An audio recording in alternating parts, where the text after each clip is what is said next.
What's going on, ladies and gentlemen? Welcome, welcome, welcome. I am completely elated tonight. We are joined by two incredible guests, right?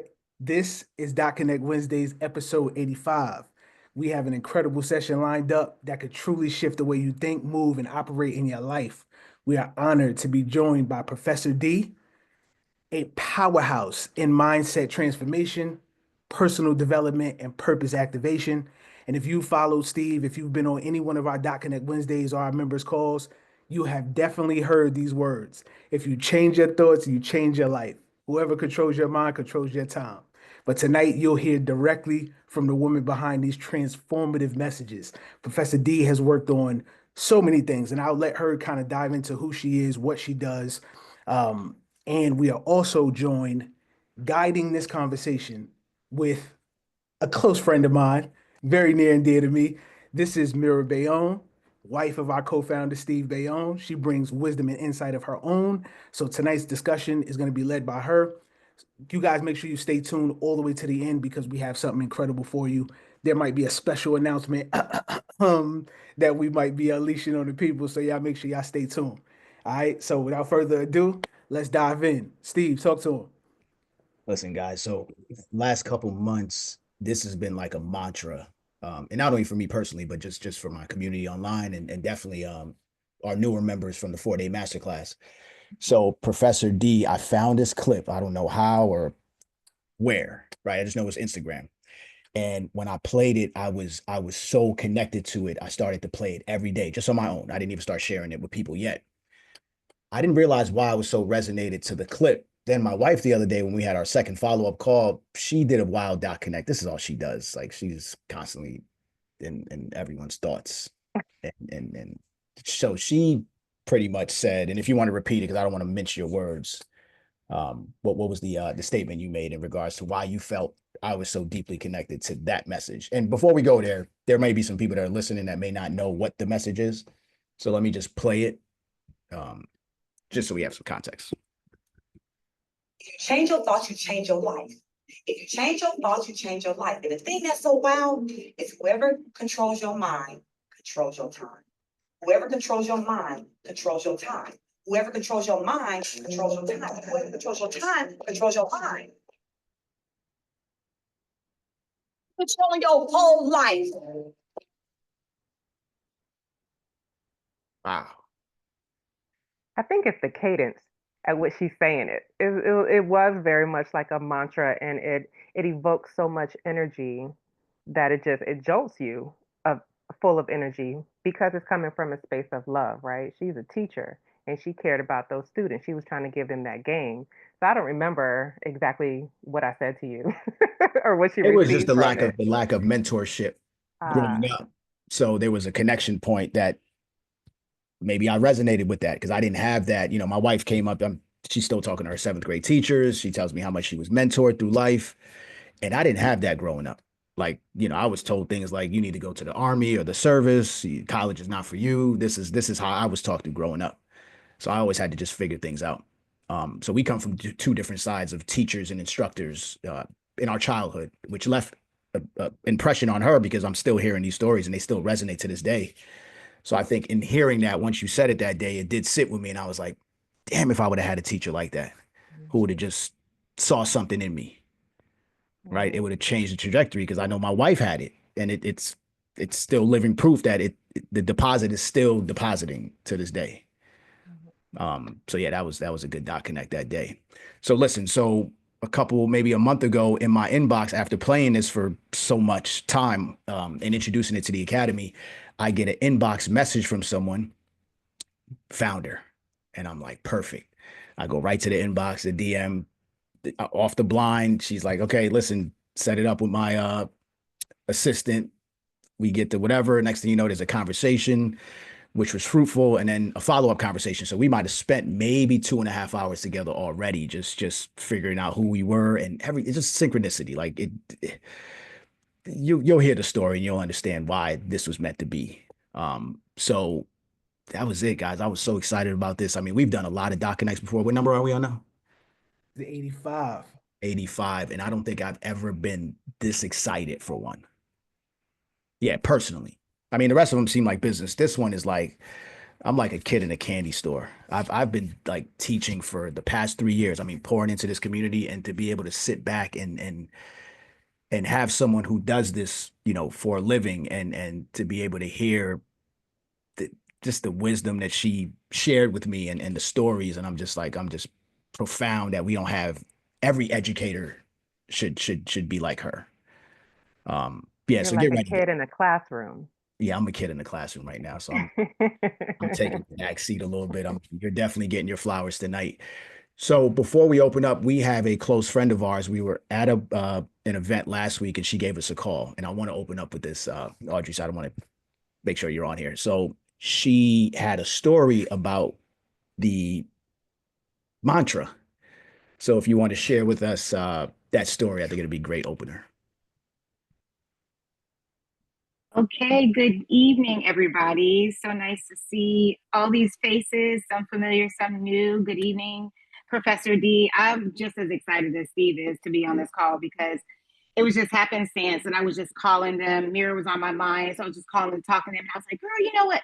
This situation happened. I'm currently like doing a 13-week contract with this job, and it's like different being back in the South right now. And there was kind of like what was supposed to be more of a mediation felt like more like a confrontation situation, and it sat on my heart and my mind for like 3 days straight, and I had advocated for myself in that moment, so I was happy the way I showed up for myself, but it still sat on me for like 3 days straight, and I was like, I cannot shake this. I am so annoyed that this situation even happened to me, and I was so upset. And I was telling Mira about the background of the situation and everything. And I said, you know what really pulled me out of that? Like immediately resolved all feelings. And I was just able to just let it go. And I was referring to basically Steve's post because he's always kind of posting that clip. And I said, I've started to kind of, it always plays in my mind, but for some reason I couldn't infuse it in the moment because I was kind of seeing red. And so then I said, you know what? I said it to myself, and I'm talking about, I immediately felt just like a release. It was gone and it was behind me. And I told Steve, and I said, you know what? I said, I was off of it. And I was just so happy that he would play that clip. And I said, I'm like completely influenced. I was like, let me tell you, it is effective. And I was just so happy because someone who believes to be like a spiritual person, I always tell people that spirituality is really like a practice. None of us have like really perfected it, right? So there's always like these things that we say to ourselves, but there's always that one trigger, that one thing that we'll like sit on. And that was like such a powerful moment for me. So I thank you for that very much, because that really like just helped me move on. Wow. That's the power of intention, right? So Mhm.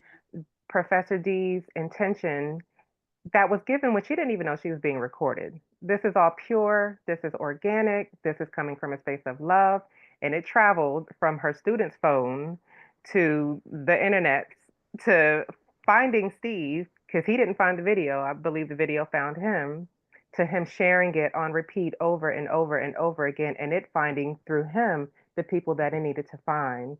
So with that, Professor D, how you doing this evening? Look at all the lives you're changing.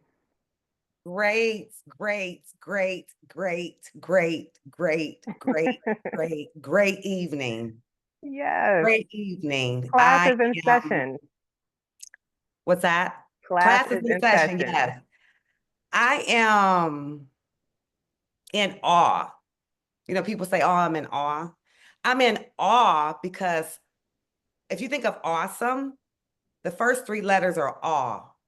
I'm just in awe. I'm taken aback because you never know who's connected to your obedience.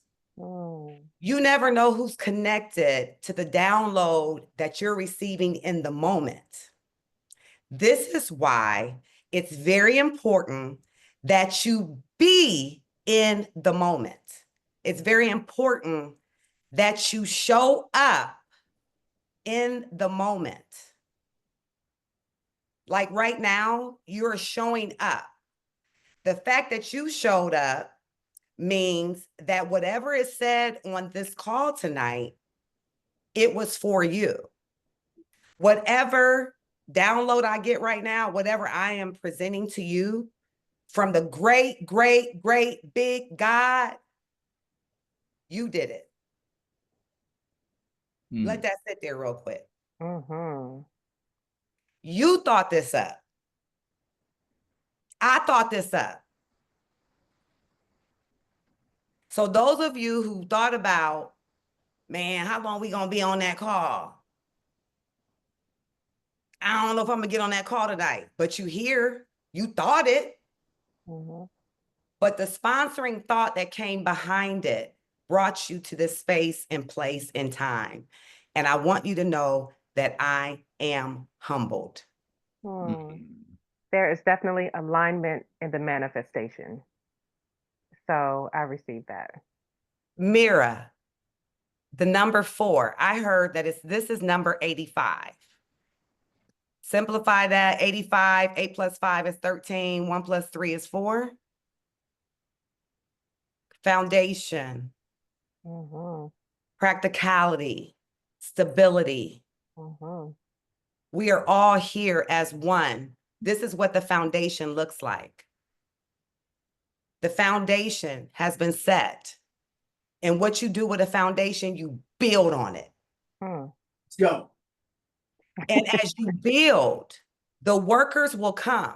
See, what we get confused and we get caught up in, well, I don't know how to build it. I don't know who gonna help me out. How many times have you said that? Who gonna help me out? How we gonna do this? You worried about the wrong things. You worried about the wrong things. Is that part of the context surrounding that message you were giving the class? Because I know that you didn't know you were being recorded. So do you remember the context of why you were compelled to give that message in that way that day? When you're dealing with college students, of course, they're worried about a lot of different things. And money, girlfriend, boyfriend, mama at home. I mean, and I was actually a professor at Central State University for 10 years. And so we had a lot of students come from places like Chicago and, Cleveland. And these people, like one of my students had to go home like 4 times within a month for funerals. And I said, you got to stop going home. Because it had begun to control his life. He was thinking, I need to be there. And then if you have financial problems, you're thinking, oh, where the money gonna come from? I want to stay in school. Where the money gonna come from? Now that's all you worried about. And when you're always concerned with things, when you are presented with the answer, you don't even see it. So at what point, if there was like a catalyst, did it resonate with you, your own concept that you're sharing with us of, if you change your thoughts, you change your life? Did you have some thoughts that you needed to change in order to change your life, or was it just the truth that you always Absolutely, absolutely, absolutely. I can't take credit for anything. Like I said before, this universal God is so big, right? Just so big. So big. That simple word of change your thoughts, change your life. Whatever controls your time, controls your mind. Whatever controls your mind, controls your time, because it was repeated. See, like you said, it's a cadence, it's repetition. When you really finally come to the conclusion that somebody is controlling me through my mind because I'm giving them my time. So we need to reclaim our time and our mind and our thoughts so that we can be lit, Professor D. So that we can be lit all the way turned up. And I will share a personal story. My father at the time was basically dying from Alzheimer's. And the first thing to go, obviously, is the mind. So you're talking about dementia. You're talking about not here anymore, but in another dimension. That's the way I looked at it. And so I began to communicate with him through music and honestly, just shutting the fuck up. if I may. Mm-hmm. Oh yeah, listen, have at it. Have at it. And don't forget the sit the fuck down. Don't forget that part. That definitely is coming. Yeah, for sure. And I learned that though he was not on this plane with us, he was on a plane. But you can't expect a thought process here on this plane to match up with a thought on this plane. Mm-hmm. So now we're talking about those real big thoughts that we get that we're afraid of. But you can't be afraid, because if somebody that you know has dementia, or somebody you know may be bipolar, or somebody you know may have a schizophrenia or whatever, you say, you out of your head. Where are you at? They here, but you ain't where they at. Mm-hmm. Different vibrational frequencies. Definitely Be different playing, vibration, yeah. definitely different vibrational frequencies. And I learned from my father, he was really the best teacher in all of this, that when you get on that vibrational frequency of the higher thought, this doesn't think that way anymore. Mm. That's why you saw the video when I played the music for my father, the vibration of the music brought him back here for the moment. Mm-hmm. If you know somebody with dementia and you play music, that rhythm, they can vibe on that rhythm with you. So let me just make it plain for you. A lot of you are having conversations with people that ain't vibing with you. Mm. You keep trying to talk to them and make them see it your way, but they are never going to see it your way if you're vibrating higher. If you're on a whole nother frequency, how can you tell somebody to listen to this music that you're listening to on 99.1 and they on 103.5? And you keep telling them, yo, you hear that new song? And they're like, no, I don't hear it. I don't hear it. And you are trying to sell this to them, but they are never going to hear what you are playing, because you're on a whole nother frequency. This call right now, most of the people you fuck with can't get on a call like this. That's why you on the call, because they're not vibrating high enough with you. Who really is controlling their time? As money is always on the mind, which keeps us trapped in these work cycles and these environments that are not necessarily nourishing. They're extracting, but it's rewarding us with these, you know, with this money that we have been indoctrinated to feel like we need so much. So bringing that right back around to Skyton, where Stephen Champ are really helping the community explore the future of finance. Right now, we're talking about the future. So you started the call by saying like it's imperative to be in the present, right, and just controlling the thoughts in the present. So how do we then tackle thinking of the future as time seems to be moving so fast? Technology is moving very fast. The financial system, as we know it, is moving into something different digitally. How do we make space and capacity to be able to withstand the speed of this train, with also having to just do the work on ourselves, on our minds, and to unlearn the things that we need to unlearn in order to have capacity for the things that we need to make space for the future? Did that make sense? I know that was a mouthful. Yeah, no, you had mentioned it earlier. Yeah. One of the things that I find for most people is that we are stuck in old ways that no longer serve us. We are stuck. There are people who they don't even have a debit card. There are people who they don't have a Cash App, a Zelle. If you try to send them $40,000 a day, they wouldn't be able to receive it because they don't have the platform to receive it. Same thing with getting the information. The information has been here the whole time. We were born with it. Mm. We were born with it. We are a divine spark. And I know I don't even know if it sounds like I'm yelling, but I'm very excited about this because You're it's good. time that we talk about this, because it has been there the whole time. When you were born, you showed up with everything that you needed. Okay. But what happened was they began to place these programs on you as soon as you were in the hospital. They put you up against another baby and they said, oh, well, this child is in the 85th percentile of other children their age. The nurses and the doctors, they're looking at your eyes, your ears, your feet, your nose, your toes. But then your family is also doing it too. The family programmed you. Uh-oh, he gonna have his daddy's head. He gonna have his mama's ears. Oh, I hope you just as smart as your auntie. Oh, you gonna be a nurse. Like, so by the time you even get home, you've already been draped in somebody else's expectations for you. Mm. So by the time you turn 2 years old, what's the first word you tell people? No. No. And they don't like it. Nobody likes that.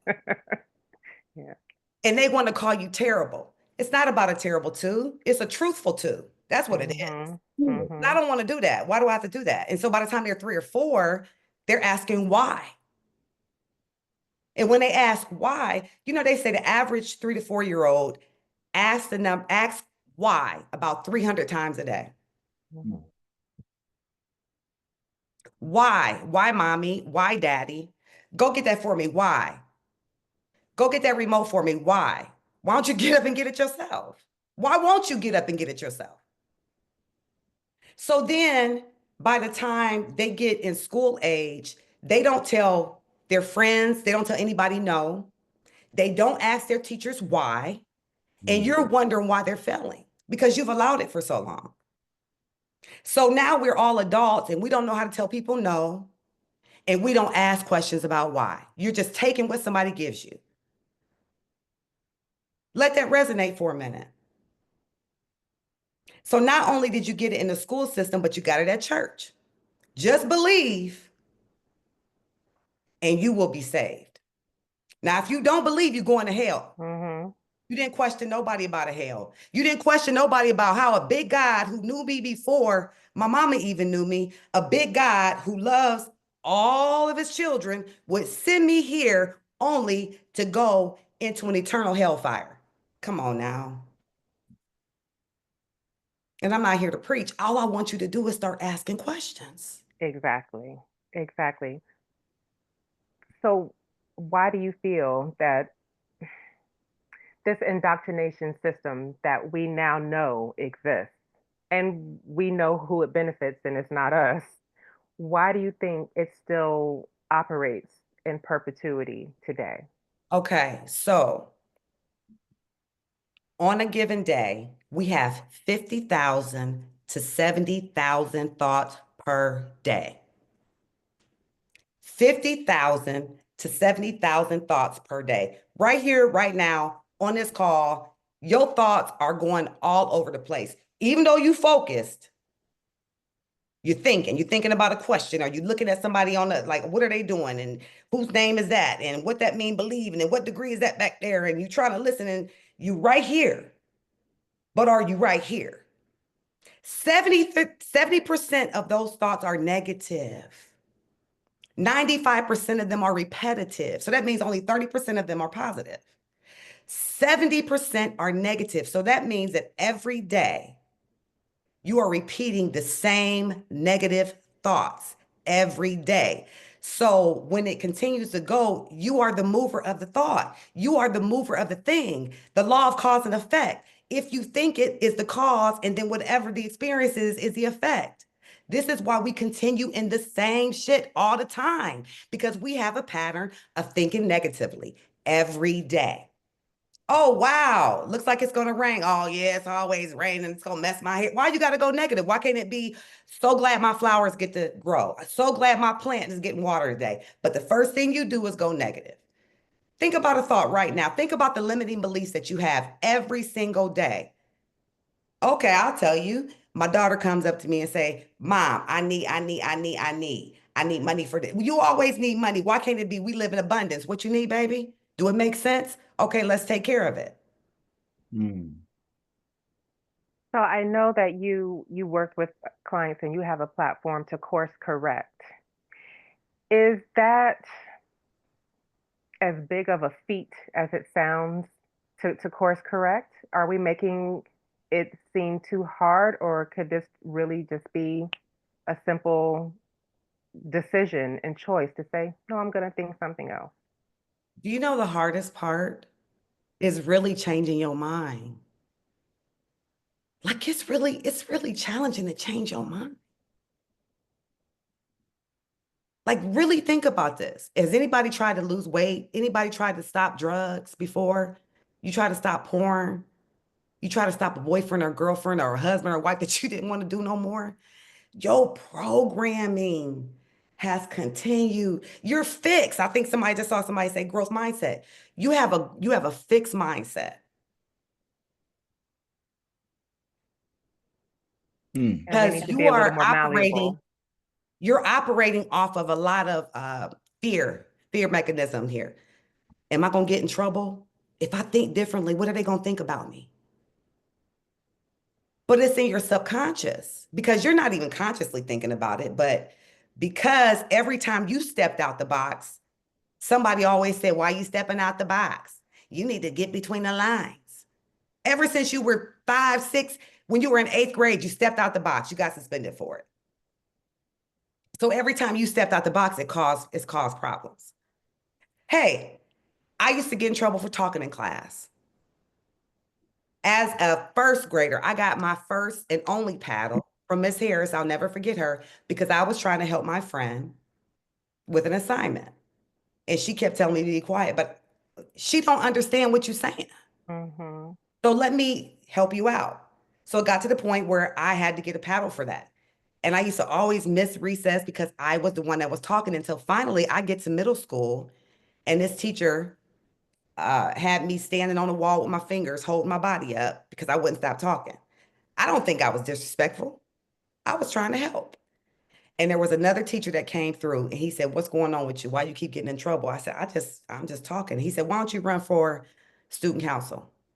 Mm. I ran for student council. I won, and I was the president of my classes all the way through high school, president of my sorority in college, president of the Greek council, because that one thing that may seem like it's a thorn, there's a rose attached to it. Mm-hmm.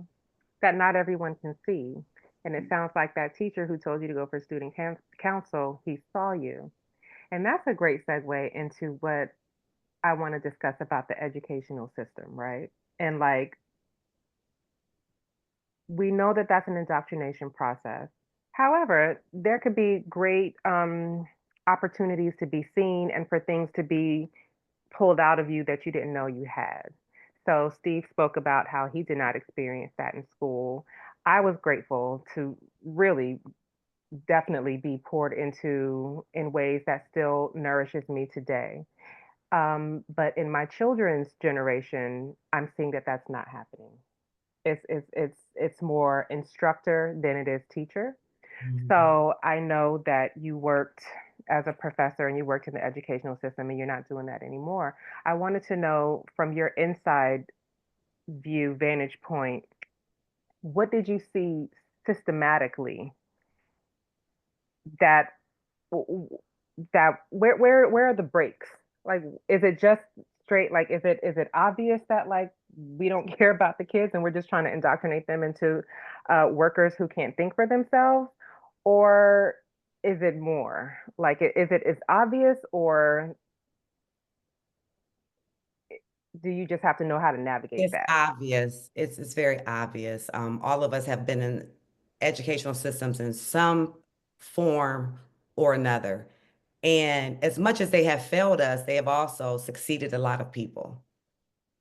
And me, I live in the state of Florida, and a lot of people were in an uproar about how they were taking the African American studies out of the classes. But I mean, I didn't think no way about it because I'm responsible for teaching my child. Mm-hmm. And some of the best teachers that we remember are the ones that were willing to also be a student. I'm not teaching if I'm not a student. I have to be a student Right. first. You need to be curious about your students and what's going on in their lives and how can I better match the material to land with them in their ears and how they perceive information. Exactly. Which is why we're here, because it's about tapping in right now at this point. It's 2025 and what was working does not work anymore. So what happens is if it's not serving my higher self, I need to disconnect. And that's for everything. If it's your job, it's time to disconnect. I'm the person that you can, if anybody want to quit their job, but they don't know how, call me. Okay. Because what we want to do is we want to keep the same things going for the same things. How is that working out for you? How does that work out for you? So is it about simplifying? Oh, simple is the best. Mm. Simple is the best. Simplicity is the best. We're making things too complicated. I myself, and this is something I'm sure everybody goes through. When it comes down to doing things for yourself, you like to make shit hard.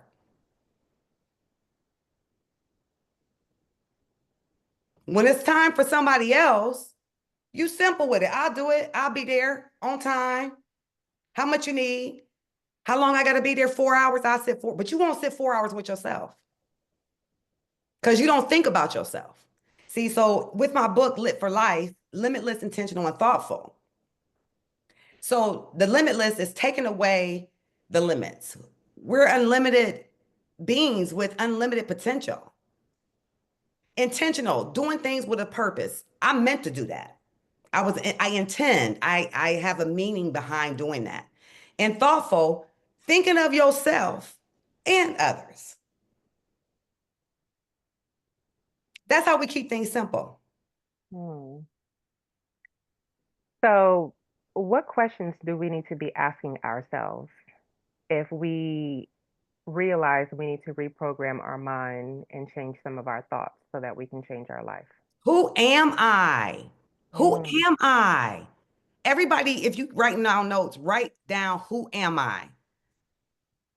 It has nothing to do with your age. It has nothing to do with what city you in right now. It has nothing to do with how much money you got in the bank. It has nothing to do with somebody said, oh, you're a freshman in college. It has nothing to do with any of that. It has everything to do with your greatness. It has everything to do with your mission. It has everything to do about why you were sent here. Who am I? Oh, I'm an individuation of God. I'm a piece of God. I'm big out here in these streets. I don't show up defeated. I always win. And even when it looks like I'm losing, I'm actually winning slow. Right. I never lose. I win all the time. I never lose. Like, get that in your spirit right now. I don't lose. See, when you think that, when you get that LeBron James, Michael Jordan thought process about yourself, about never losing. I worked with a lot of athletes, and I tell you, the greatest ones that are Hall of Famers, their mindset is set on winning. Always.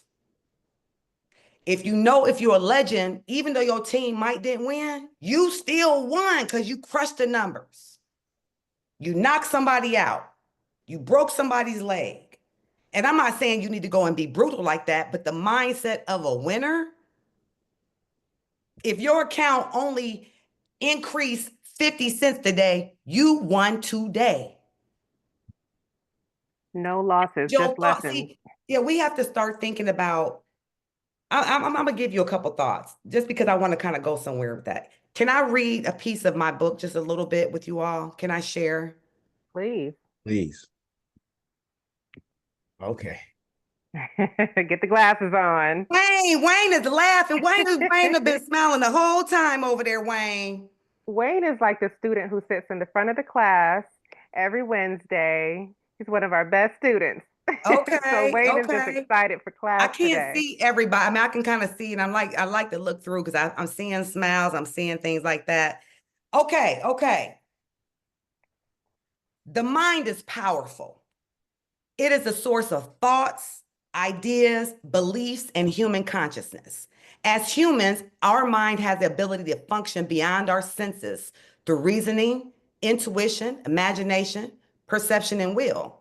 Therefore, the mind is always working.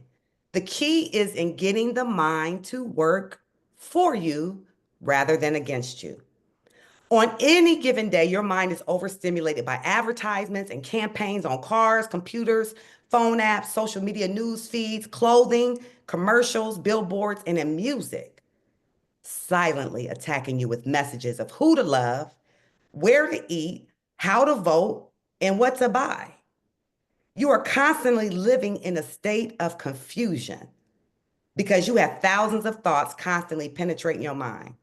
Unfortunately, you don't recognize their influence until the damage is already done. You no longer think like you, act like you, or look like you. With that being said, who you look like? So when you ask that question, who am I? Who do you look like? You know, I used to say this thing like, I know I look like my dad and my mom, but I'm my daddy's child. And it got so bad in accepting what I defined that to mean. Being my daddy's child, well, my dad was a pastor who divorced my mom and married his mistress. So in my mind, my daddy ain't shit. So when it got to a point, I'm not gonna let no dude do me dirty. I'm never gonna be in a situation like that. So now I ain't shit because I'm my daddy's daughter. See, this is how we do it. This is You how we are the start product of your accumulating. thoughts. Yeah, they just start adding and adding and adding and adding. So who are you? Because that's not the intention. I shouldn't intend not to be about nothing when it come out to the love game. That shouldn't be my intention. But my dad and my mom ended up, he divorced her, he remarried my mom. They married 2 times. They divorced 2 times. Guess what I did? Uh-huh. I married and divorced the same man twice, trying not to be like my daddy.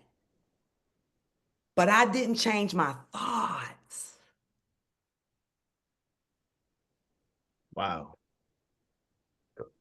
That's deep, Professor D.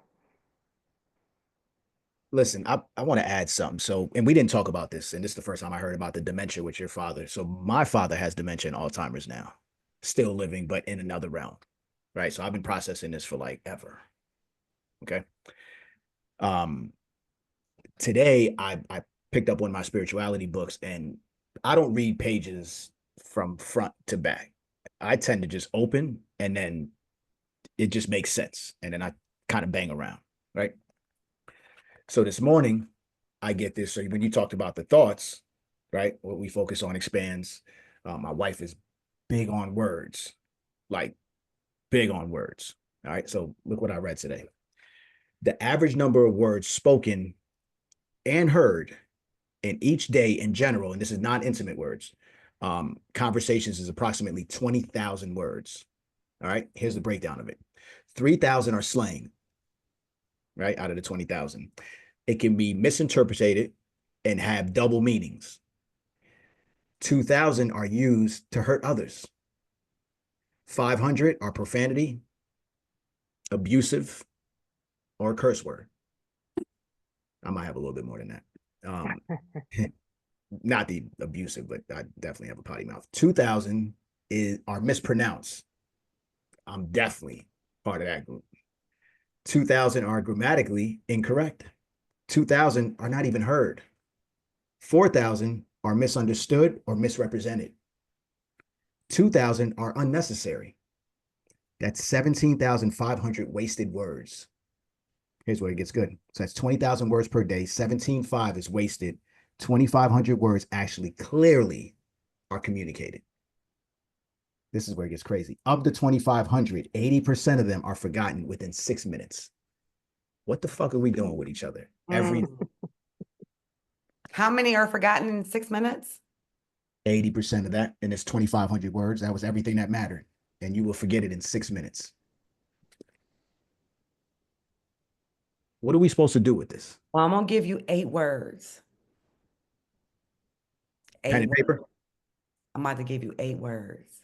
All right. Sit the fuck down. Shut the Uh, uh, uh.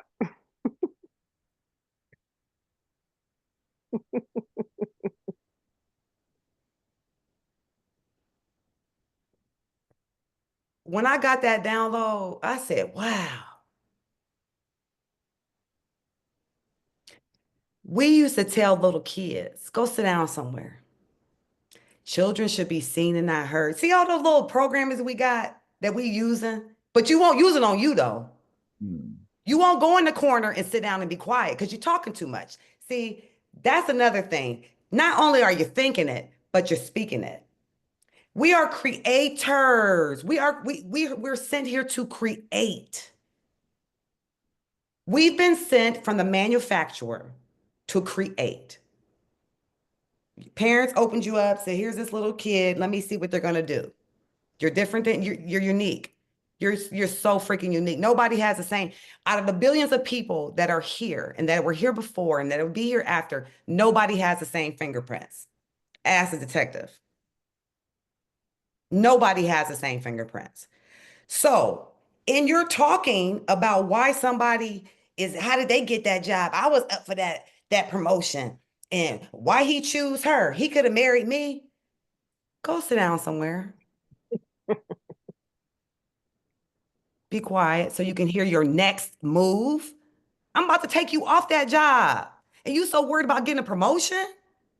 Oh, you want to stay there a little longer. Okay, go ahead. You can stay.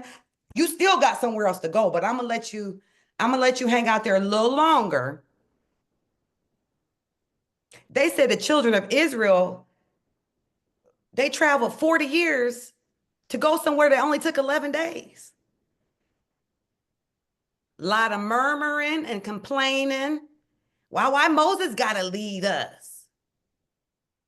My dad was there with his dad. Like, go sit the fuck down somewhere and shut the fuck up. And I know I'm saying this with some good meaning because some busybodies are on here right now. I don't know who you are, but you're a busybody and you need to mind your own business. And this is out of love, but this is serious. This is very serious. Stop talking to your sister every night. Stop talking to that girl that got the same problems as you got. And yeah, girl, yeah, we doing the same. You sure are in the same place, not going anywhere. The boys in the basement having a beer, ain't nothing wrong with that. But what are y'all talking about? We need to get out of the basement. Get out the man cave. And let's go rent us a penthouse this weekend and practice how we gonna live. Think about how you were trained to spend your time. So yes, it's hard to change that, but it is very possible. You have unlimited possibilities. I'm a ghostwriter and I write books for people. And I wrote a book for a 75-year-old lady. She wanted to write a book. Take the limits off. Get out of the box. Really, there is no box. Who told you that? See, I'm a who told you that person. Same person that told you Santa Claus was coming to town. Same person that put you on the Easter egg hunt.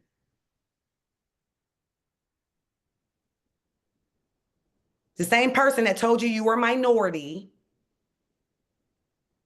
So yes, we have a lot. There's so many messages being sent to us. And that's what I was reading to you, where our mind is overstimulated. We have too many thoughts coming in all the time.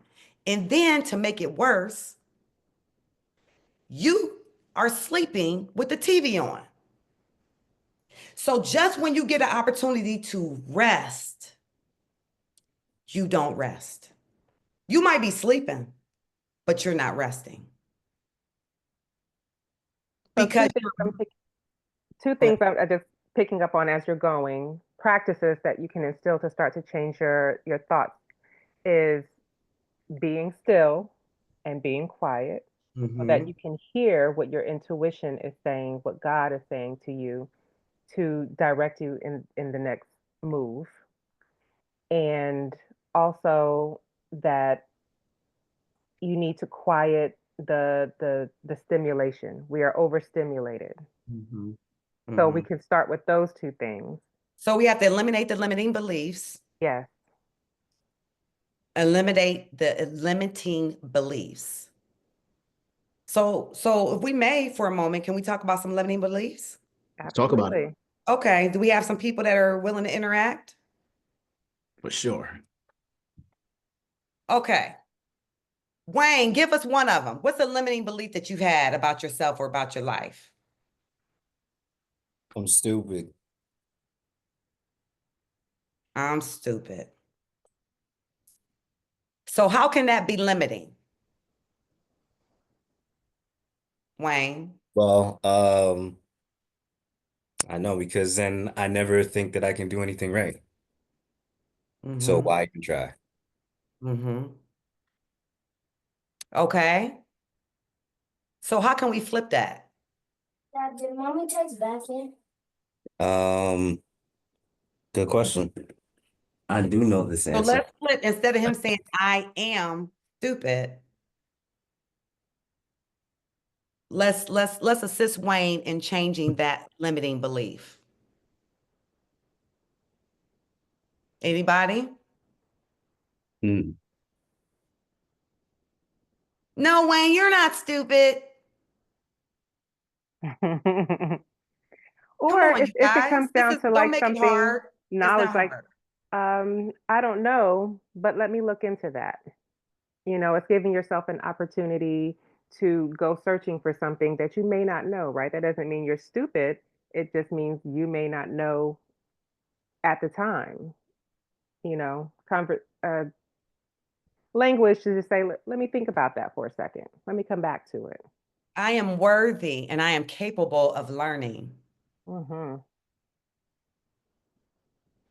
I am worthy and I am capable of learning. That's right. Anybody else? Limiting belief. Princess.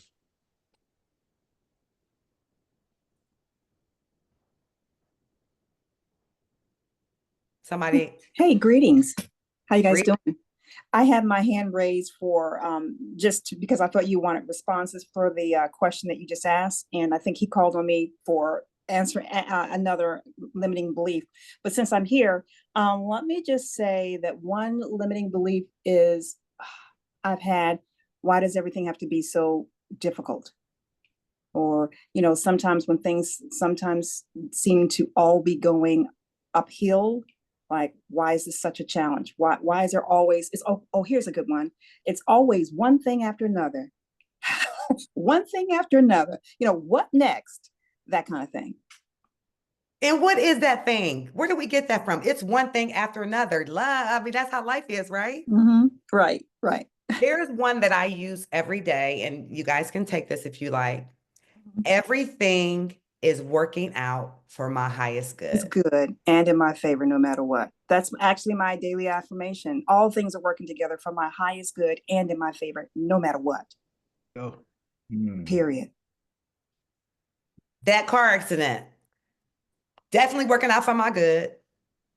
The That breakup, part. working out for my good. Mm-hmm. Getting fired, working out, everything. See, because here's the thing.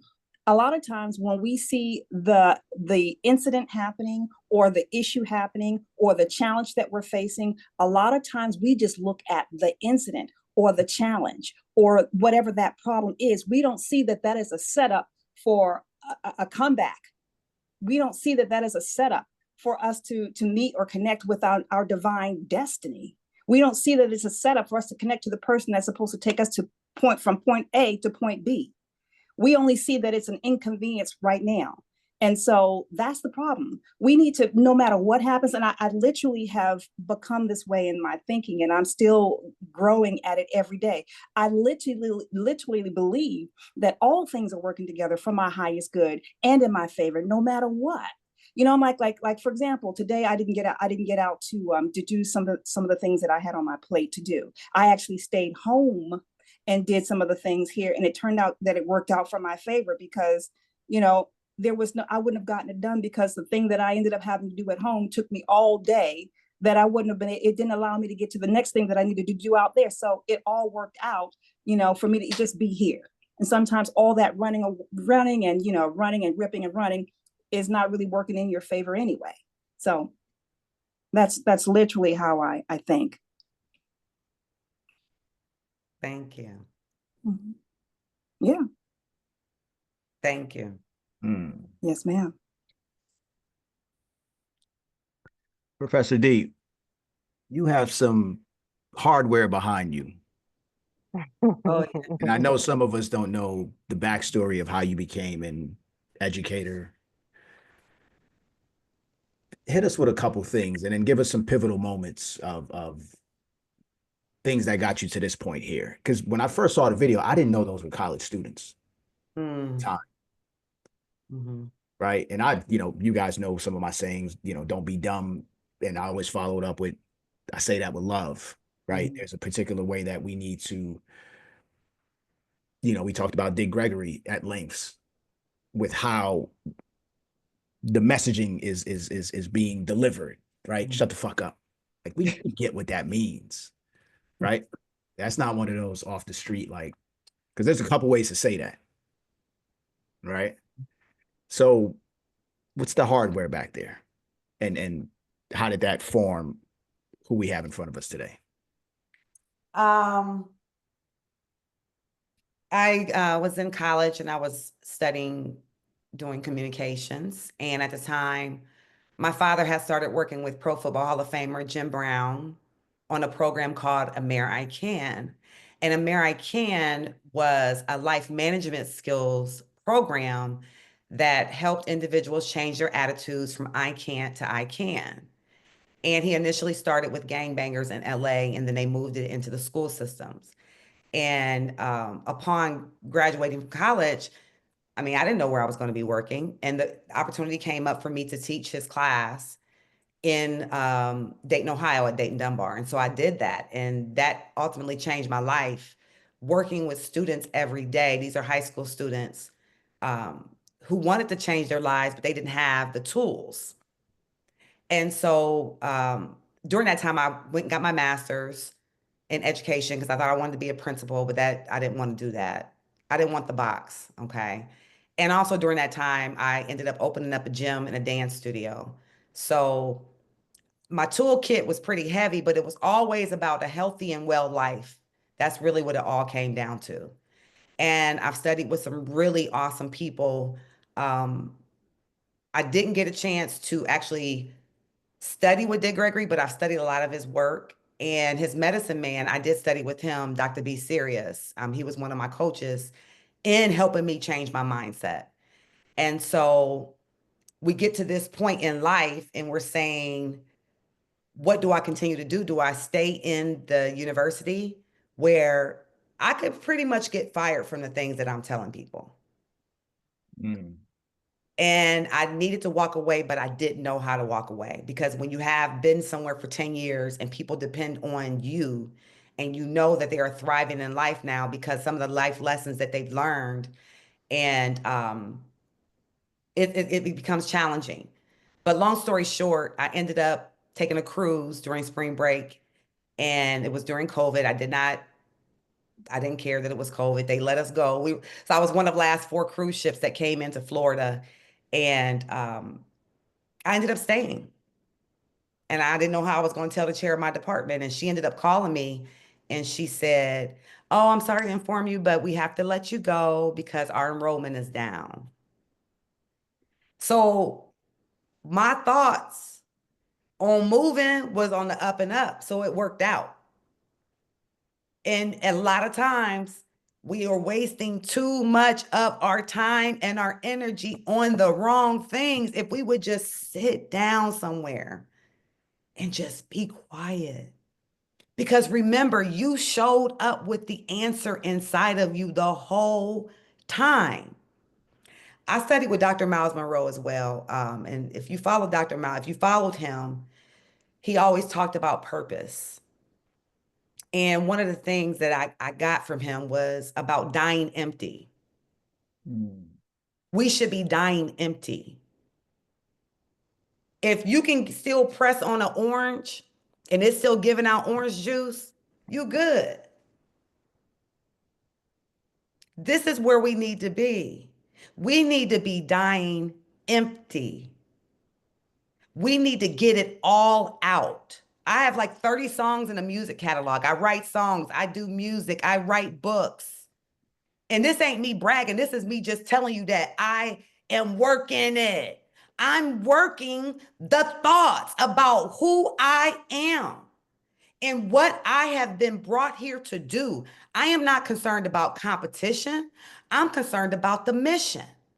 I'm not concerned about that. All I'm concerned about is being creative. My daughter got me some, I said, you gonna use some drumsticks? I play drums on wood blocks and things in my house because if I don't get it out, I'm going to explode. Some of you are sitting there waiting for somebody to show up at the door and say, hey, you just won $5 million. Now, I ain't gonna tell you it ain't gonna happen. Now, if God showed it to you, then hey, maybe that's how you're gonna win it. But let's be honest. Some of you have multi-million-dollar ideas sitting in your womb. And if you do not deliver that baby, your baby will die. And you got to come back and do it again. So Professor D, talk to us about that process. I know that you are big into fitness and wellness. You move your body a lot. You're making music. How important are those components to being able to change your thoughts by moving it out of your body? What are some of your physical practices or physical spiritual practices that help with the mindset? Well, I must admit, for the last 2 years, I have been through this molding and transformation, okay? I want to read a quote that I saw on, can't remember exactly where it was, but victory is celebrated in the light, but won in the darkness. And it's something how my light just went out. But my light didn't go out. It's still lit over here. It's still lit. We They're still gonna get litty. this light. We still litty. Come on now. Victory is celebrated in the light, but won in the darkness. When you go to rest in your room at night, do you keep the light on or do you turn the light out? You turn it off. When you get your rest, when it's time to be quiet, you turn the light out, and that's when the work is being done. People say, oh, he's an overnight success. They didn't know about the 20 years it took them to get there. They just see the light. They just see the victory right now. But it was dark. And if you ever watch a documentary, it's always dark first. The shadow work. Don't nobody want to go in the work. basement. No, they don't want to go in the basement. Snakes. And sometimes you ever go in grandma's basement and every time you go down there, you see something different. And nobody wants to go down there when the light is out. She said, well, just go on and put a light in. I ain't putting the light in, so you're going to tell your cousin to put the light in. Somebody got to put the light in. And this is the work that I love doing with people. I love going to the basement with people because people are afraid of the basement. They're afraid of what they're going to find. But I believe you should have excitement about going to the basement because it is adventurous. It is. And you are going to find what you think you didn't know was there. It's been there the whole time. You start opening up some of them cabinets and finding out the reason why you really scared. See, I know sometimes we want to be successful. But I remember Dr. Miles Monroe said, the greatest enemy to your success is your last success. Let me say that again. The greatest enemy to your success is your last success. Because most people stop at this. They stop at the degree. They stop at the good job. They stop at the house with the picket fence. They stop at the wife. They stop at the husband. They stop at the 3 kids. They stop at all of that. But there's so much more. When you talk about abundance, when you're talking about abundance, abundance ain't comfortable in no kind of way. Because you think it is. You think if I have it, I'll be comfortable. No, you still got to do that work, boo-boo. You can have all the money in the world. Everybody got to show up to that work. Everybody got to show up. Because you can't buy that time back. You can't buy not doing the work. Steve Jobs couldn't even buy time, y'all. Kobe couldn't buy time. And it seems so obvious. So why do you think we are continuing to have such a hard time grappling with that concept? Of trying to buy time? Of feeling like we don't have what we us. need. It's sold. It's sold. I just gotta, if I could shake this computer and tell you, you are being sold something every freaking day. Every freaking day. Every time you put serum on your face to look younger, every time you put a filter on your camera, every time you go and you buying this to bulk you up and to bring you down and to make you taller and make you shorter, you're buying something that's not yours to be bought. Mm-hmm. The truth is in the man in the mirror. The truth is, if I just eat right, okay, I could eat the right foods, I could take the supplements, I could take the herbs.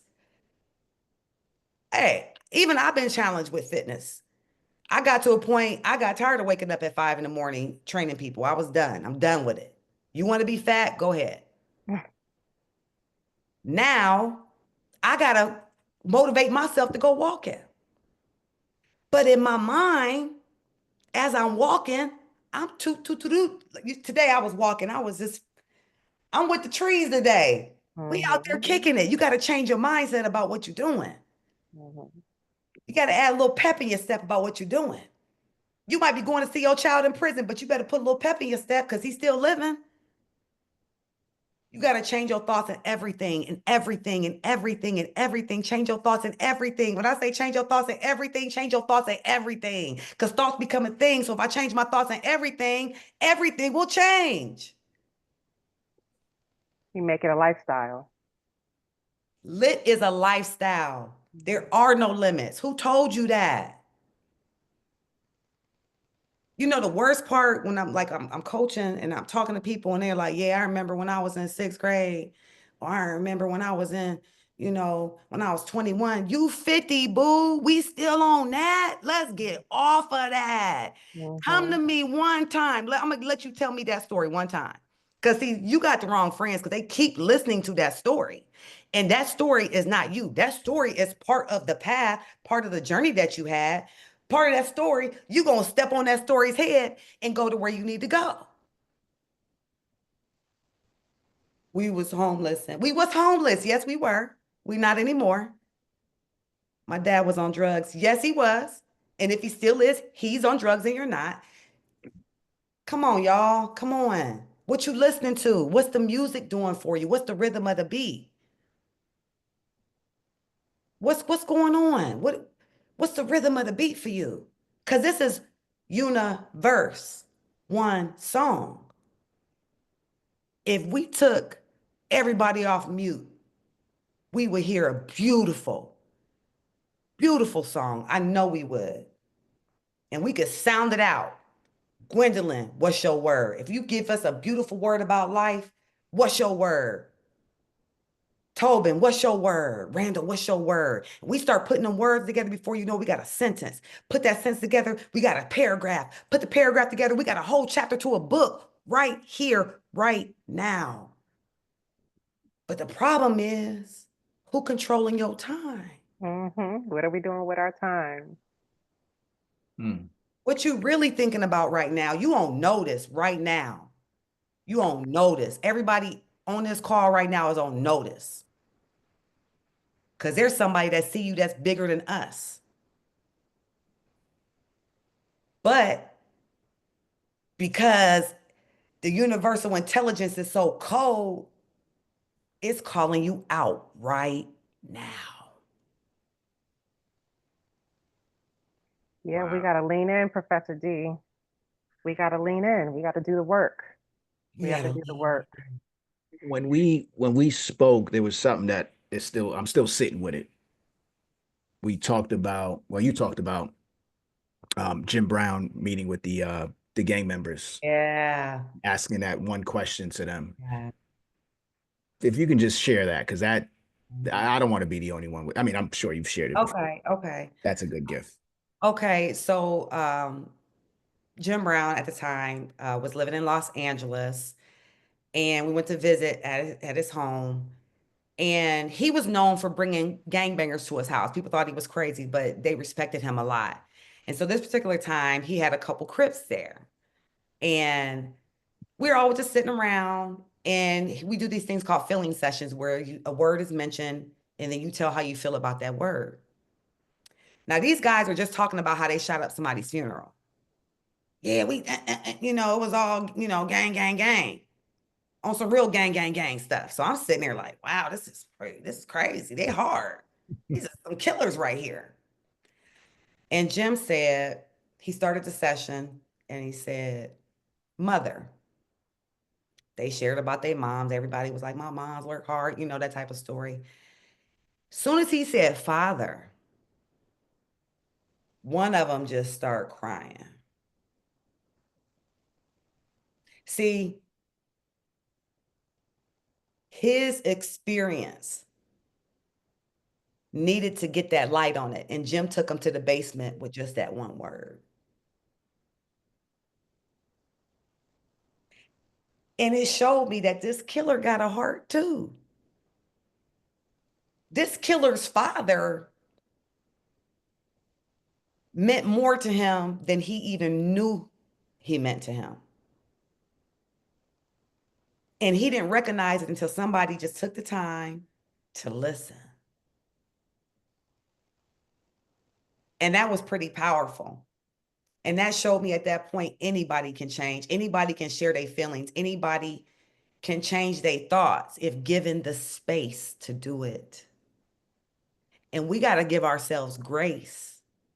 I just turned 51 the other day, and I'm looking at how, and since this is a money group, I always look at why I think a certain way about money. And it's because I was raised in a church. Anybody raised in a church and you think lack from church?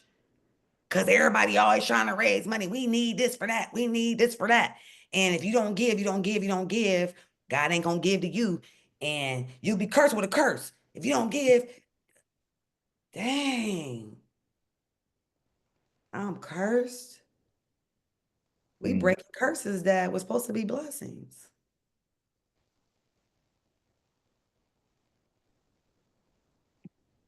Wow. Mm.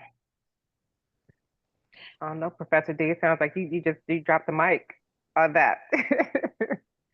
So let me just have you talk a little bit about course correct, the work you're doing to help people change their mindset to an abundance mindset and get over some of those limiting beliefs. Okay, Course Correct was started with my partners. Some of you may know Lynette Woodard. She's a Hall of Famer, basketball Hall of Famer. She's a gold medalist. She was the first female on the Globetrotters basketball team. And Pee Wee Harrison, he was my executive coach for years. And we got together. And I see you, Eileen. Eileen, that's my assistant, but she's also in Course Correct. And Course correct is somebody just sitting there kind of correcting you a little bit as you're going along the way. You ever see somebody going the wrong way on the highway and people just let them go? You ever see somebody going through a door and that door says, do not use this door, use the other one, but you don't say nothing, you just let them go? Yeah. We are course correctors. All of us can be course correctors, where we are on this journey with each other, and we are willing to correct each other. See, we face something called cognitive dissonance, and I know some of you probably heard of cognitive dissonance before. It's the feeling you have when you are presented with new information and it goes against your current beliefs. You're either going to neglect it, reject it, or accept it. Most people will reject it. They will neglect it. They'll sit it down somewhere and they never go back to it. But when you are presented with information that can change your life, and you might feel that cognitive dissonance, you might feel uncomfortable. It may not be what you used to, but it's going to save your life. You got to let that go, boo-boo. You got to let that go.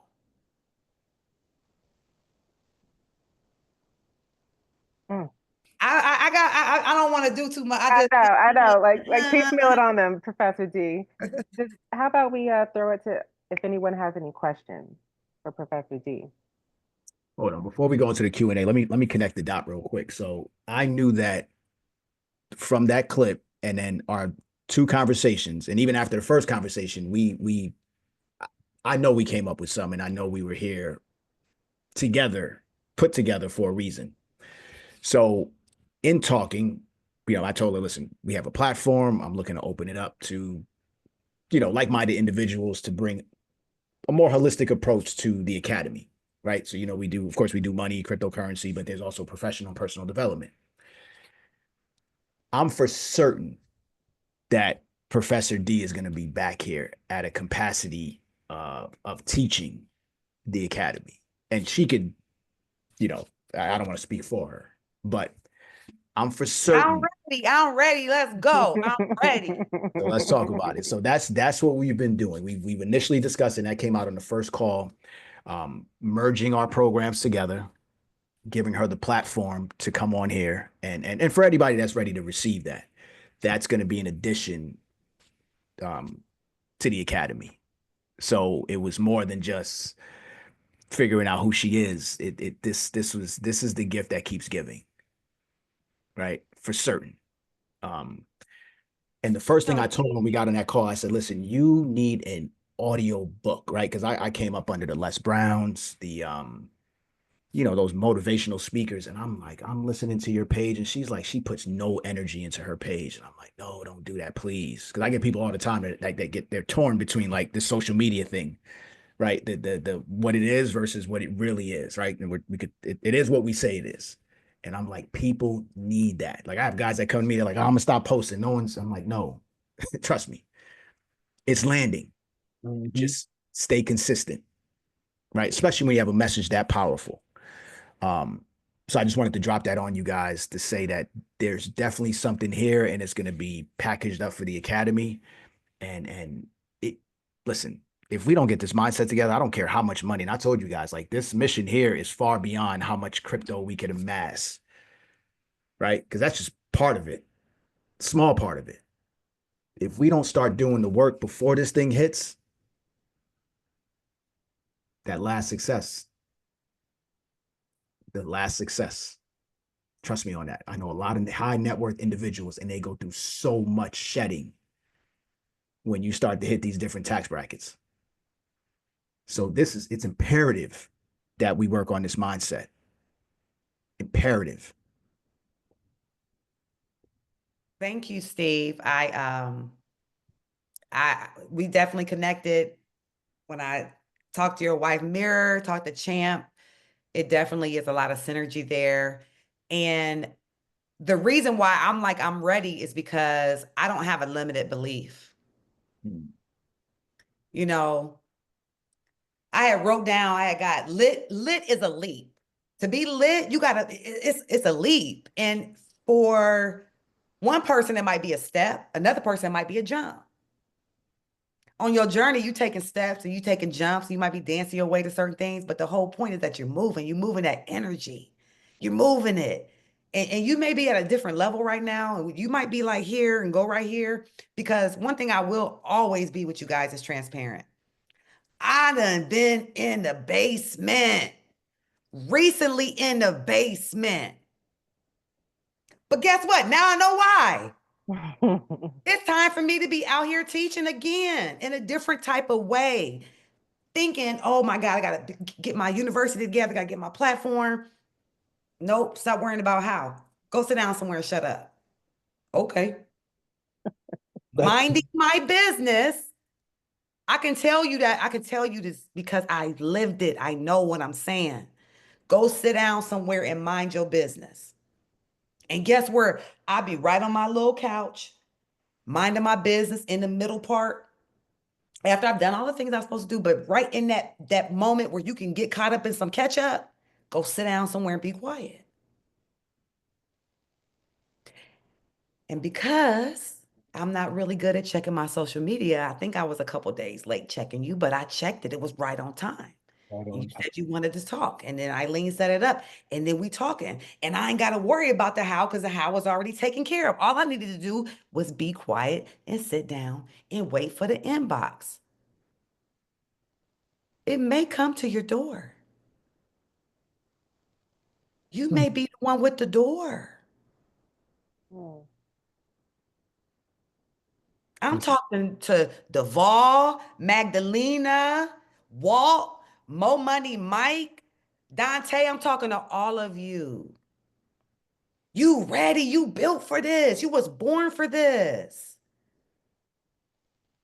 And you got to remember that how big this God is. Like whenever, that you heard the quote where tell somebody your dreams if they ain't laughing, it ain't big enough. That's the way God think about us anyway. Because we only ask for a little bit. We only want a little bit. And you know what? We silly for that. We silly for it. When abundance is ours, abundance is here for us and health and wealth. Well, I'm gonna have diabetes because my family, I'm gonna get high blood pressure because I know it's in my family and running my family. So I just, I'm gonna take the pills. You silly. I'm telling you, you silly. Because I can get ghetto with it too. But then I can also tell you that if you continue the way that you're living, it's not going to work any longer for you. And I'm being 100, 1,000, a million, whatever people say, $150, whatever. I'm being it all with you guys because I care and because I'm supposed to be here. Let's go. How do you want it? Let's go. Serve it up anyway. This is it. Humbly, Q&A. humbly. Right. All right, listen. And then if you in my class, you can't have the cameras off. And I know everybody got stuff going on. I ain't mad at you. I'm glad you're here and I'm glad that you're able to listen. And I know we have to multitask, but I also know how thoughts work. And I also know from being diagnosed with ADHD years ago, only finding out that was my superpower. We gonna make this work. We gonna make it work. It's gonna work. It's gonna work out. And my son didn't want me to say nothing, but he's supposed to be on this call too. And I'm so glad that he's connected to you guys because that's my firstborn. And there's things that we didn't teach him because we didn't know, but that ain't no excuse for not getting it. Yeah. There are so many people waiting for a situation like this. You guys, if you don't know it, this is powerful. This is powerful. This right here, this right here, nigga, this right here. Yeah. Hold on. I got John. I got Big John in the house. John, you got your hand raised. You live and direct. Talk to us. Mic check, mic check. Can you hear me okay? Loud and clear. Man, what's up, man? Professor D, I have to say that you are very, very strong right now. And I just love your energy. I appreciate you so much just for being here and talking to us tonight. But to keep it real short and simple, I had a men's conference this past weekend, and your messaging is literally the exact same. Um, they were telling us about the parable where um the Lord, he actually performed a half a miracle, right? So he took the blind man and he led him out of the village, and he spit on the blind man's eyes, and he asked him, "Can you see?" And the blind man said, I see men, but they look like trees that are moving, right? And so basically the messaging out of that is um we can see, but when we think we're letting God move fully in our lives, but we only letting him perform half the miracle, right? So my question to you is, can you give a mantra or just a quick couple words or something that uh, people like myself can use in the time of execution when we're still blurry, but we need that extra push, or and at times when it's the toughest or the hard to go ahead and complete the mission, you know, do you have something for us or a word for us that can get us over that hump? It's about to get you. I love you.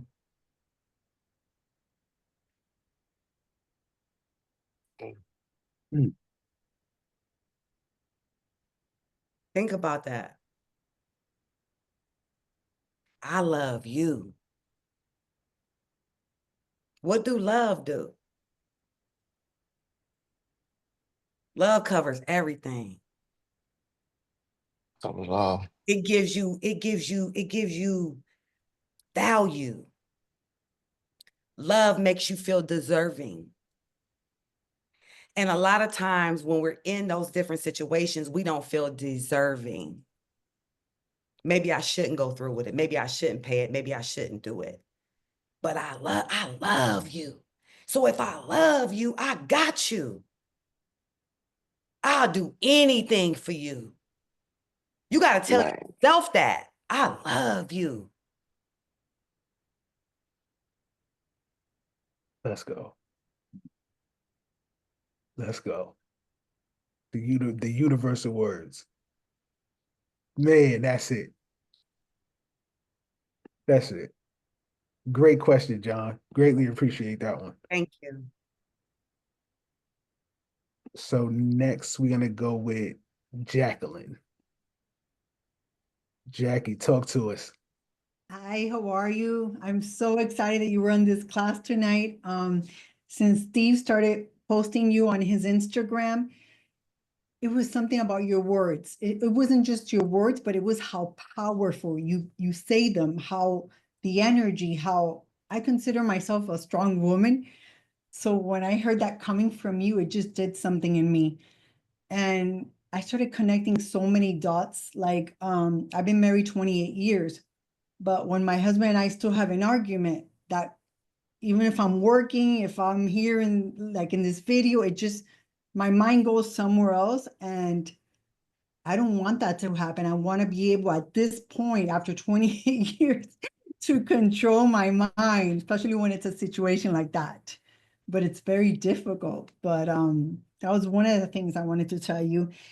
The other thing is that I have a full-time job. I'm working 10, 11 hours, but I've also built on the side like 2 YouTube channels, a classroom, and then everything I built this last year, I've been slacking and I've kind of letting it drop. I haven't really, because I've been complaining, after 11 hours of work, selling, I don't want to get home and I don't want to jump on a Zoom, or I don't want to do a presentation in my classroom. Like, how can I get out of that funk at 53? What do you want to do? I Because a lot definitely, of times, let me say something to you, love.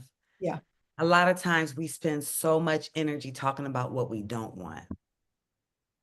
like 100%. You have to change the narrative. What do you want? And get excited about it. Live in that feeling. I'm so excited for living, however you want to live. If you want to live off your YouTube channels, but if you don't want to go to a 9 to 5 anymore, or 9 to 9, what do you want? Yeah, I definitely want my time back. It's not that I don't want to work. I'm a workaholic. I just don't want to punch that ticket anymore and, make doctors, I have one doctor that makes almost $200 million in sales every year. I don't want to do that for somebody else. I want to do it for myself and have my time, be able to go to the gym, be able to get home on a reasonable time, not be the slave of the corporate world. Yes, I am not a slave. Yeah, I see that. No, I'm saying you got to believe that I'm not a slave. You change your thoughts and change the way you start talking. The universe is going to give you everything that you want. And I know this because I've been to a lot of self-development courses, even Unleash the Power Within Tony Robbins. It's just that I start doing it, and then of course I fall right back off.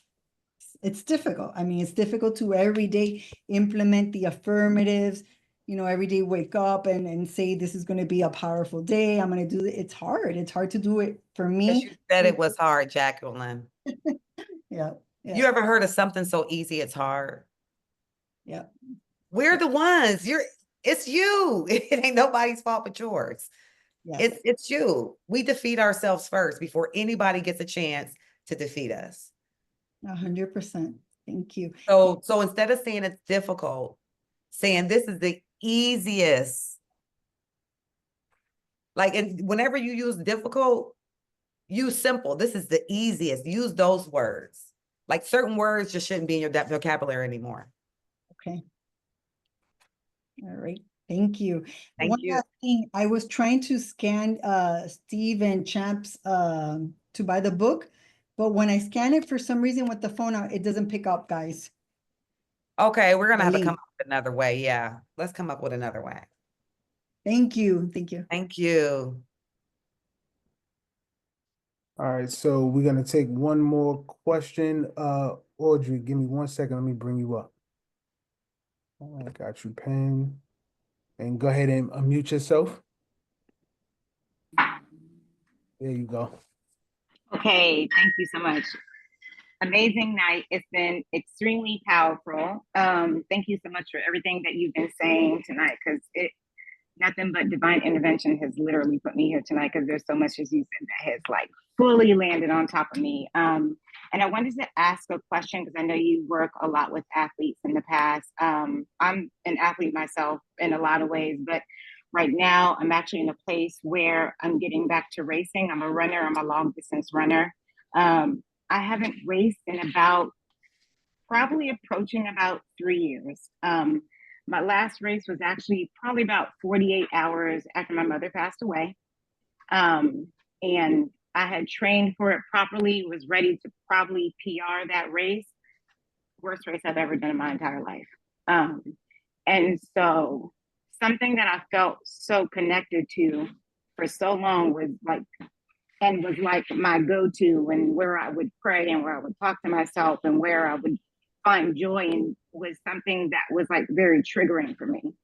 And I've been saying to myself for a long time, I really wanted to like get back out there and start running again. And it's been extremely difficult for me.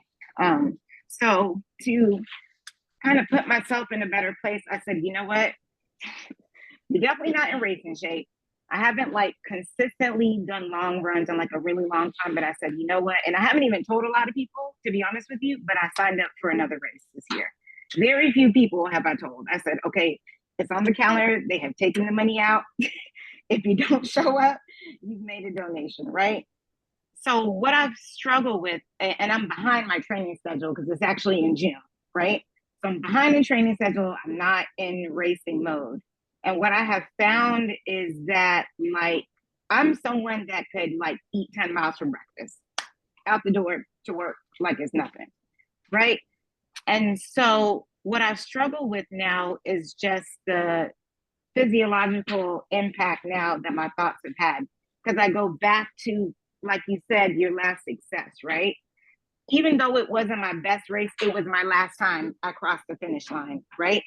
So now I keep thinking about how awful I felt during that race and everything that went wrong. I was dehydrated, I was malnourished, I had idiopathic pain, I was an insomniac at the time, I was dealing with depression, like all kinds of things, right? And so now when I started like the last week, I'm like, I'm not even gonna put mileage to it. I'm just gonna keep my legs moving for 30 minutes. A turtle cat passed me by, but at least my legs are moving, right? That's what I started with. And now I'm like getting a little bit closer and I'm like, okay, now we're gonna start to build up the mileage. So today was the first time I actually clocked the watch and it was like, okay, we're gonna do like a 5K. And then I kept going back to the time. And I'm thinking to myself, oh, this can't be the same body. This can't be the same body that was like banging it out. This can't be the same. You're so slow. You're so slow. And every time I got in that thought, I would look and I would go slower and I would go slower and I would go slower. And then I was like, okay, get out the mindset. Just keep moving, pump your arms, move the legs. You got it. And I would pick up the time, right? So like, what is something or like a framework, or is there any, and I'm pretty sure it can't be said in like this, but what is usually your approach when you're like working with athletes? Because obviously it's not an injury in my case. I'm sure some major athletes you work at have dealt with injury. Mine is more like going back, trying to separate where I was before from my last race to where I'm trying to get to right now. How can I like pull it apart and like keep my eye on the prize? Like it's been so Well, listen, difficult. Audrey, thank you for sharing that. The whole time that I was listening to your story, my question is why? You need to identify your why. Why are you doing it? I love it. I used to love running. Purpose. It And makes me feel yourself free. and give yourself grace for being in the present. I keep hearing you talk about the past, and I saw the trigger. I don't want to trigger you too much more but when you mention your mother, you mentioned after her transitioning, it's time for you to come up with another why. And you got to remember that Venus left that tennis because she was no longer able to produce that why anymore. Michael Jordan left basketball because he wasn't able to produce that why anymore. Even when he came back, it wasn't the same why. And so if you can connect that emotion that you had during that time, basically it sounds like you put yourself in a situation that your body wasn't able to do because grieving basically dismantles your energy. There was no way for you to do the race that you thought you could have done. I mean, some people do. Some people, go off and win fights and do different things like that. But for you, it's time for you to show yourself some grace and to come up with a new reason why you're doing it. Because that's what athletes do. Athletes want to live in the past, and that doesn't work anymore for you. You got to bring it back current, make it present. 5K is great for you to do. 3.1 miles, you got it. Put your mom's name on your shirt. Get the why, whatever your why is. Come back, because you got it. If you've been an athlete and you've been running races, this is just a different race.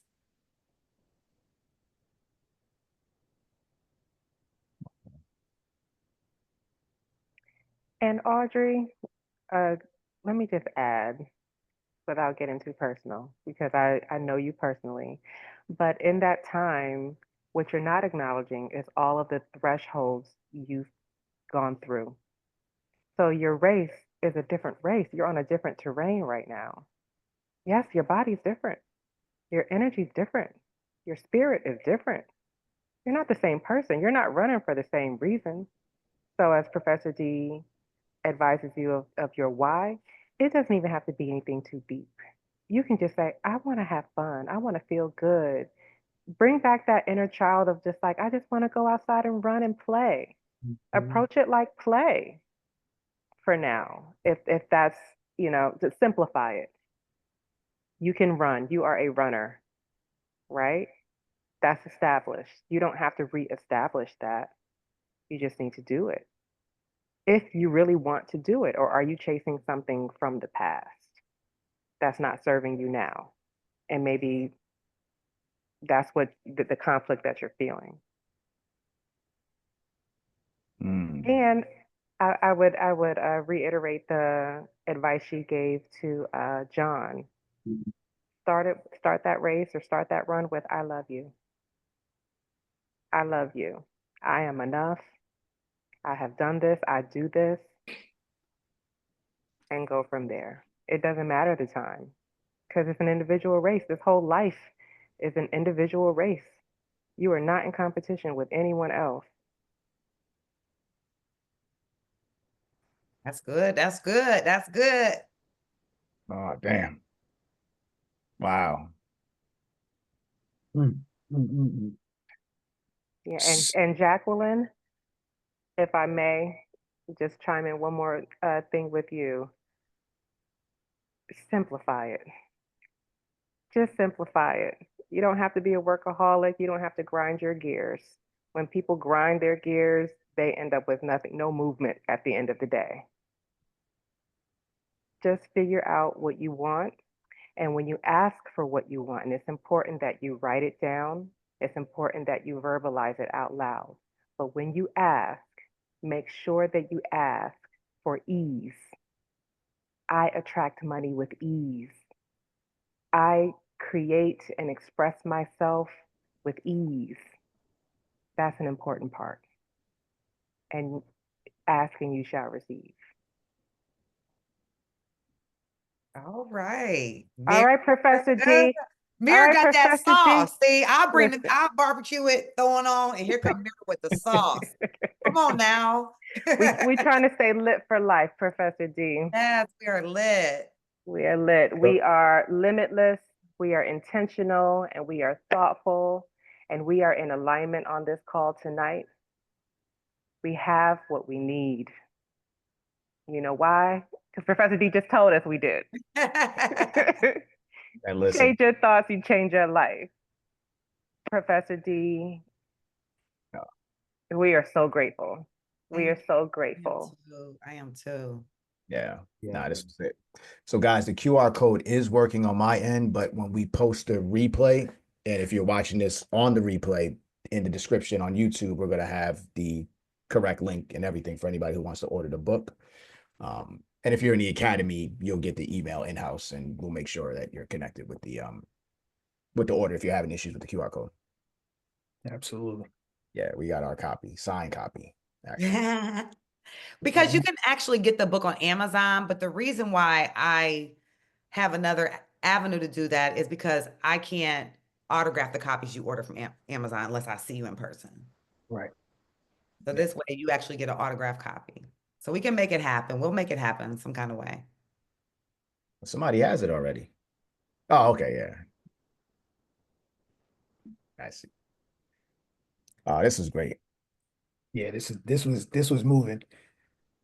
I sat here being a fly on the wall. One, because this is awesome. Like this always hits home. Hearing Mira's voice and sitting with Steve, like it's almost like being home with my family, right? And for many of y'all who don't know, so I was younger. I was far younger than Mira and Audrey.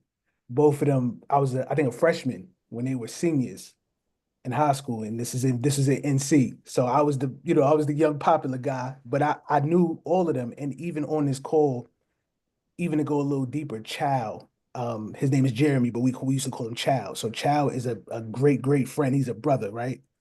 Chow actually called my phone one day and was like, listen, I got a guy I want you to meet. He left it super vague. He's like, listen, I know you do this crypto thing. I got a guy. You just got to meet him. I'm like, all right, cool. And it's Chow. So I'm like, all right, cool. I'm 100% open to it. And you guys are now sitting on Dot Connect Wednesdays, episode 85, because of that one phone call. So the dot connectors were Chow and Mira. Mira and Steve became one. Chip came in the picture. Boom. Skyton Crypto University, then Skyton Academy. Now we got listen, guys, Champ had a tough decision to make because he was deploying. Yeah. Right. And we're going through the pandemic at the time. So I'm like, listen, the family needs you here. That was part of it. I'm not going to say it was only because of crypto and what, 'cause I didn't sell him anything. There was no cash up front. There was no signing bonus. It was from the muscle. Straight up. 3 years ago, he made a decision similar to you with not going back. Right. Probably looking at it now, what Champ did was he just shut the fuck up and sit the fuck down. Yeah. The call came in. Now I'm being honest, it was probably we are overthinking it. Yeah. And Jacqueline, it's right there for you. I know how much you're dialed in to everything that we do. Yes. I'm telling you guys, it's all within our reach, if not already in our hands. Take us out, Champ. Wow.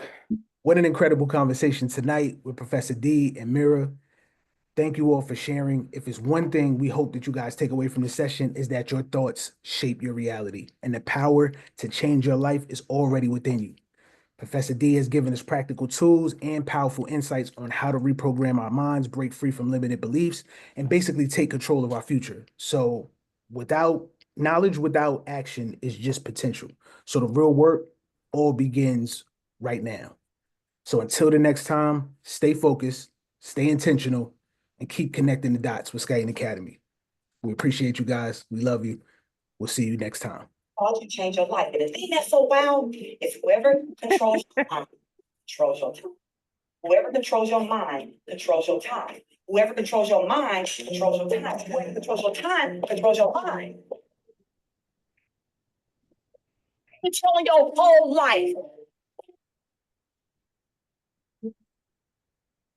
Change your thoughts, you change your life. Take us out. Thank you, Professor D. I could have said it in real time, but that's good. I like the way you playing it like you a DJ. Play that. Let's listen. Let's get the original from the original. Let's go. If you change your thoughts, you change your life. If you change your thoughts, you change your life. If you change your thoughts, you change your life. And never forget this. Whoever controls your mind controls your time. Whoever controls your mind controls your time. Whoever controls your mind controls your time.